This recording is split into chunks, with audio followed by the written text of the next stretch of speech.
esta paisaxe, as bateas nas nosas rías, pero sabemos realmente como se coidan e como se traballan nelas para obter o mellor produto? Ímolo ver. Manuel, estámonos achegando ás vosas bateas. Ti és a terceira xeración de mexilloeiros aquí en Rianxo? Correcto.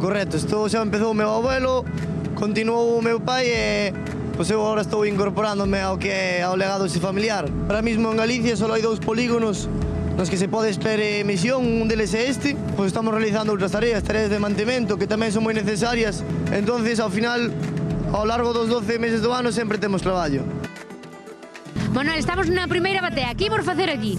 O proceso comeza recollendo a semilla que necesitamos para o que é o cultivo a mexillón. Ahora vamos vos enseñar o que é unha corda desa mexilla que se recolleu nas pedras en enero.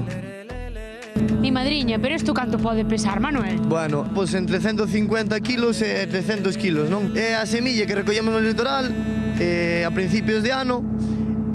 Claro, como vedes, esta corda ten moito volumen en peso, senón en unidades, entonces... Están moi apretadas. Exactamente, vamos a ter que desdoblalo. No mes de xullo vamos a levantalo, vamos a limpalo e vamos a facer de unha corda 2 ou 3. Vamos ali mirar o marisco que temos para vender agora.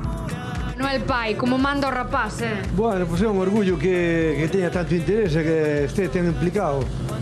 Gustalle o que é o oficio e quiso seguir o legado. E dasille ben? Eu penso que sí.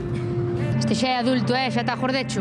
Sí, este ano, como os decía, hubo moitísimas chuvias e descendeu moitísimo que a salinidade nas aguas. O se que aos primeiros metros da corda de mexillón morreu.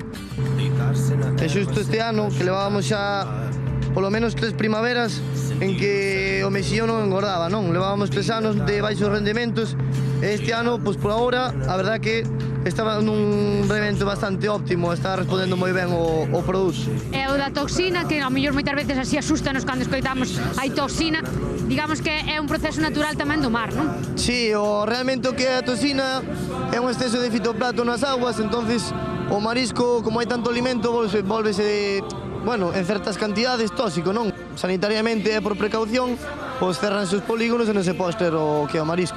A mitad do polígono pertenece á zona onde xa depurou, está aberto, e a outra estamos pendientes da próxima analítica a ver se nos pode xa depurar o mexilón e poder volver a extraer deste lado de aquí. Sabes o que, Manuel, ahora cada vez que como mexilón vou pensar en todo isto. Sí, habrá que ter moito traballo detrás.